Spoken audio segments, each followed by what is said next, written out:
Now, Hearst wanted a fountain so he could grow water lilies, but he wanted it larger. Everything was continually being made larger. But in order to enlarge the terrace and fountain, there was an oak tree that was in the way. So rather than cut the oak tree down, he had them move the oak tree out of the way and replant it. And they moved several oak trees up here, rather than just cutting them down. Now Casa Grande is before us. It's called the big house. It really looks best in it. It's called the assembly room. Now, it functioned very much like the lobby of a hotel. When guests arrived, they would come through that front door. They'd walk over a 2,000-year-old Roman mosaic floor. They'd came into the room. Of course, the first thing that they would see as they walked through that entryway is this spectacular fireplace and mantelpiece. I want Daddy. He bought this fireplace and mantelpiece from an estate sale. That's like a garage sale, but for rich people.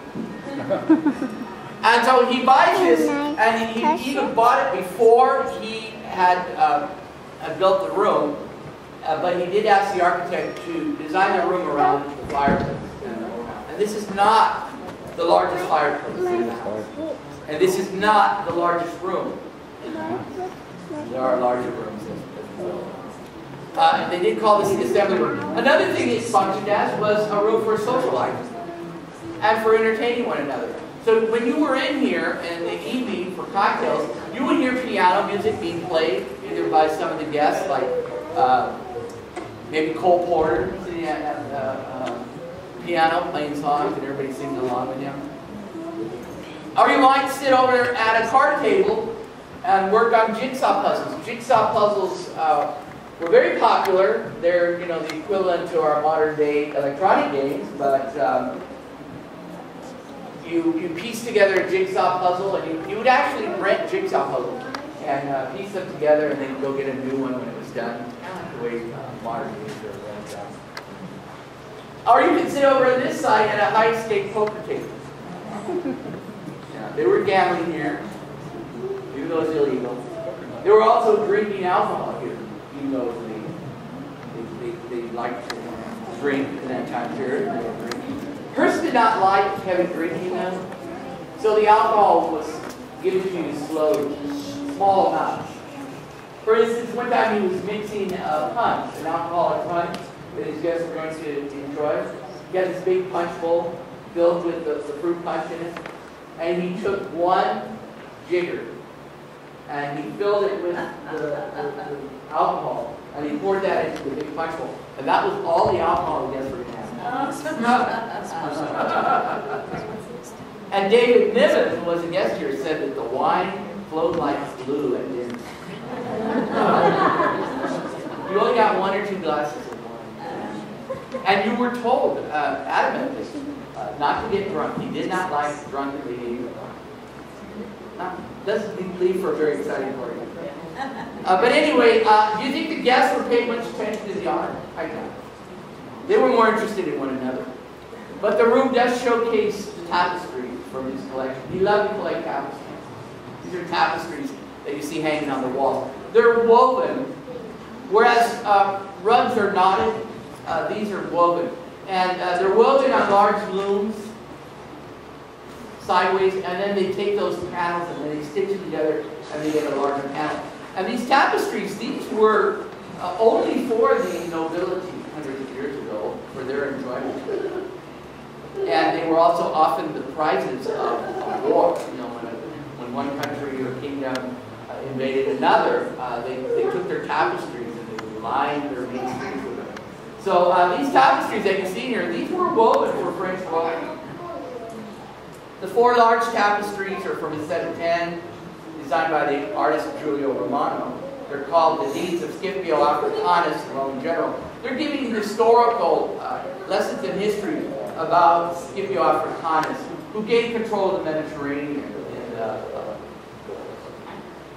during the Carthaginian War, around 3rd century. And then over here, tapestry on the north wall is telling the story of the Catholic Church. That was designed by Peter Paul Rubens.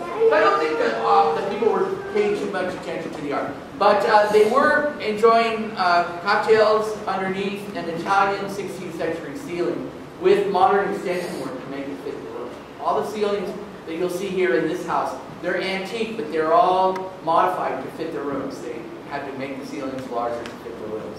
Of course, illuminating the room was a problem, but Julie Morgan came in with the idea of creating light fixtures attached to the plaster parts of the ceiling, and then using 300 incandescent light bulbs to illuminate the room. So the room would have been much brighter. Hearst joined his guests, mingled for a period of time, and then these doors would open, the butler would come out and announce dinner. Hearst would lead his guests in like a medieval king.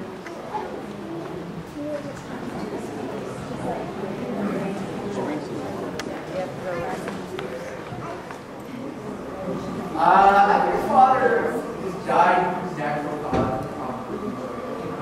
Right, I know. Been there. There's a movie.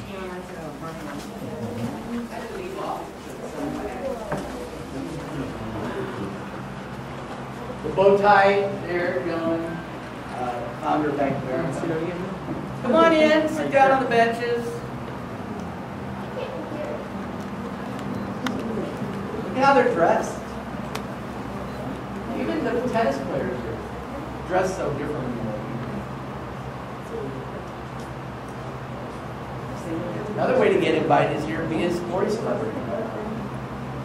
The tennis player that you saw right here, Bill Tilden, first American to win Wimbledon. It looks like this curve. That's an illusion.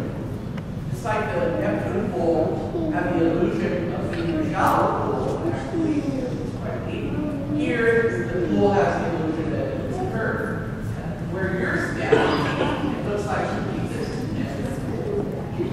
And that curvature follows you as you walk around the pool. That's